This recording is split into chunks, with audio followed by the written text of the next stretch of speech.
right? And so when we individualize the importance of our life, the ego becomes God, like everything revolves around me. No, you are part of everything revolving. Right. So do you think that he knows you on a personal level?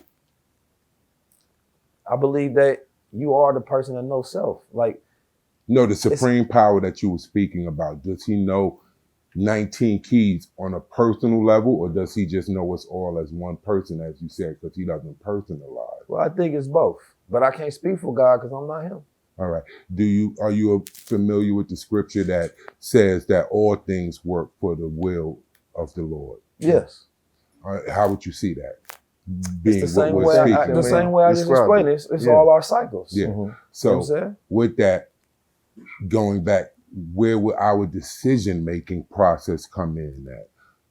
Because that's what you were saying earlier, that we're battling to control self. Mm-hmm. And you said the majority of the world. Mm-hmm. And when I hear that, that clicks into me. That's why the majority of the world is in sin, because they are trying to control self.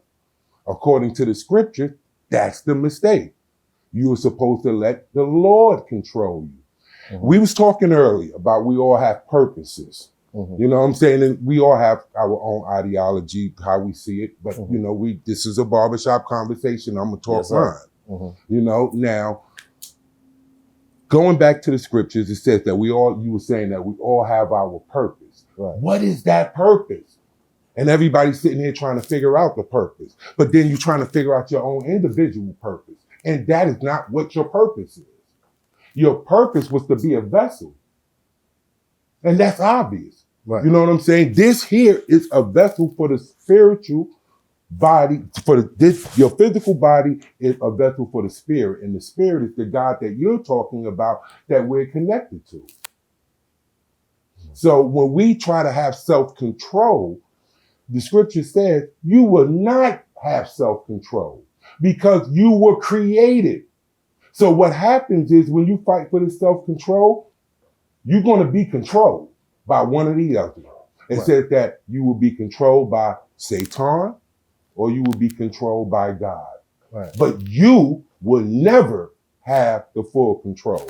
And one of those things I will give y'all an example of so y'all could all think. If we had this control, did something bad ever happen to you?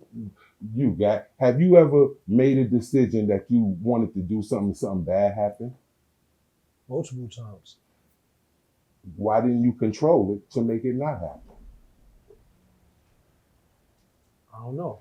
We can't. See, that whole control thing is really an illusion. Right. It's a part of us that don't change throughout life. My mom sent me this. What is a part of us that don't change? And that's awareness. But the depth of awareness that each man has is of different degree, right? A part of you always has a measurement, effect on everything you do, right? The law of cause and effect is the idea of control. If I do this, then this happens. That's why I say it's not the goal, it's the habits, right? And so what most people are trying to do is understand that power of cause and effect. If I go left, where do I end up at? If I say this, if I get angry, it's cause and effect.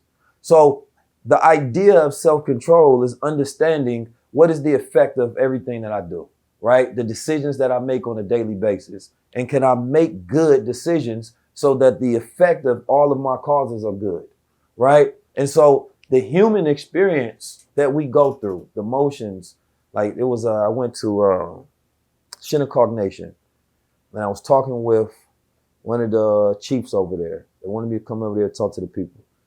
And he gave me a great, beautiful breakdown. He said, when you're born, you're being formed, right? You know, that sperm, it meets the egg, right? The egg goes through that process, start coming to blood, then you start to become, right, a baby, and then that baby comes out. Through each one of those processes, right, you're developing for the next stage, right? First you got the little spinner, then you become the egg. Now you getting a heart, you getting limbs. The baby don't know why he getting these legs, but he gonna know once he get in there, he has an innate intelligence when he start crawling, right? Then he see other people, he start walking.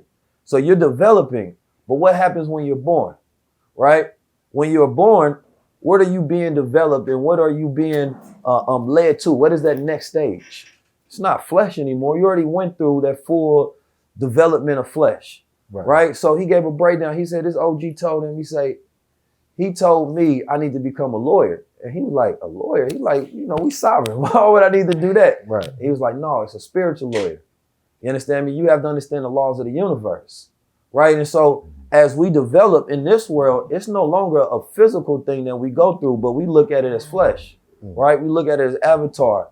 No, you're going through lessons. You're going through trials and tribulation that is making man. And that's what gets passed down in the DNA. That's what gets passed down in the world. We look at not man in his flesh. When we talk about men of the past, we looking at their spirit, the spiritual laws that we learn from him. And the man that learns those spiritual laws, now when he passes, right, he has that balance, right? Like on my scale, if you will. So I believe that we go through that development of understanding the spiritual laws of the universe, the non-physical, the non-corporeal. And that's when we develop a full life and we live the journey that we're supposed to live while we're alive. And so that's why we struggle and we wrestle with ideas, questions, philosophies, because we're trying to figure out what are the lessons that I need to learn for this next stage of life. And it may not be me physically coming back as a person, but me being entered right into the consciousness of people after me. That's to me is afterlife. When you individualize, you make yourself so important. You say, damn, what is afterlife? It's just what happens after you go, right? People that died in the 1910s, this is afterlife. We live in it, right? But we get to learn from their decisions. So I believe it's a beautiful breakdown you gave because it makes people think about that idea of self-control. When you do it with ego, yes, you go find yourself not understanding cause and effect.